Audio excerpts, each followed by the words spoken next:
Hello, welcome to Run Rank. In this week's race of the week, we have Jakob Ingebrigtsen at the Brussels Diamond League meet running the 1500 meter race. Enjoy. Going here fresh from that European record, the 19-year-old Quentin Tison in France, the 24-year-old. There was a 3:38 performer at his best, 3:39 this year. But there is the man so many will be interested to watch. He was second in Monaco to Timothy Cheruiyot in a new European record 3 weeks ago, 3:28.68, lopping Mo Farah, ironically, who we're going to see in an hour and a half or so's time, in an hour's time, from the top of the European all-time rankings. And then he was second in Stockholm just last week in 3:30.74. Again to Timothy Cheruiyot. By the way, young Jakob Ingebrigtsen, we believe this could well be his last race as a teenager. He lifted European titles in 2018 at the age of 17. Astonishing talent. But he's 20 in a couple of weeks' time. Well, away they go, and the pace we're looking for here will be quick. It will be demanding. There's no doubt about that. We're looking for 150 to 151 at 800 meters. Maybe Ingebrigtsen fancying himself here without the presence of Timothy Cheruiyot to improve his European record. First pacemaker Munir Akbash of France. And he has gone off pretty hard. He's a 3:39 performer, the 38-year-old. Maybe a little bit too quick. And then Evans Kipchumba and Collins Kipruto will also help out with the pacemaking. You can see Jakob Ingebrigtsen there in fourth place. And those are pretty big gaps after 300 meters. They have gone through quickly there. The pacemaker perhaps a little bit too hasty through this first lap. Well, they were asking for 55.30. I'll just see what it comes up at as they hit 400 meters. It is quick, it's too quick. And you remember, Tim, you were there in Monaco a few weeks ago when we had that ridiculously erratic pacemaking that night. It was a lot more settled in Stockholm a couple of weeks after that, and this is somewhere in between. Yeah, and it's far from ideal for Jakob Ingebrigtsen because he's back there in fourth place. He's not isolated, but he's not exactly breathing down the neck of anybody, is he?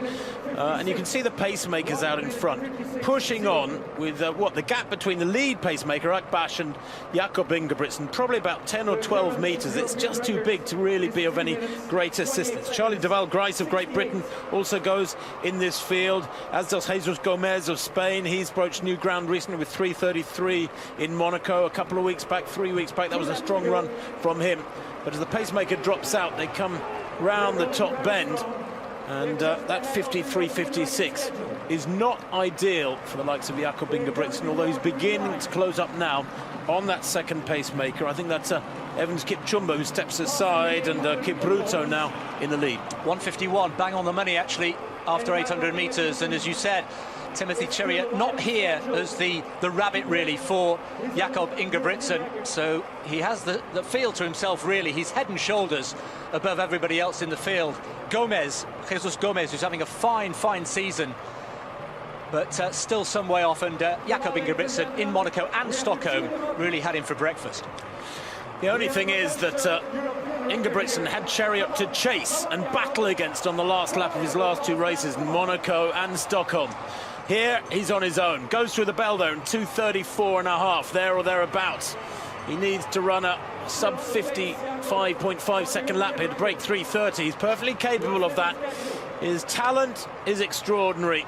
It puts into the shade the likes of the greats of years gone by, world record holders at age groups like Steve Cram and Steve Ovett, who was an astonishing young athlete from the age of 15 onwards. This young man has more talent coming out of every pore than most countries can pull together in total. He goes through with 200 meters to go, opening up a big gap there, but nobody to battle against, and that can be a crucial difference.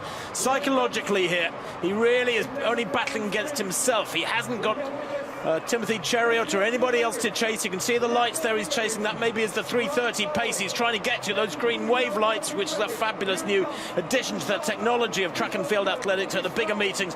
But Ingebrigtsen comes home to a comfortable victory as expected, just outside 3:30, 3:30.70. Frankly, it was almost an exhibition run over the last couple of laps from the young Norwegian. He wins very comfortably indeed from Gomez. 3:30.7 to Gomez's 3:34.7. I don't think too often we've seen a 3:30 performance produced with a force. Well, there you have it. I hope you enjoyed Jakob Ingebrigtsen and his 1500 meter effort at the Brussels Diamond League meet. Remember to like and subscribe if you like more content like this. And until next time.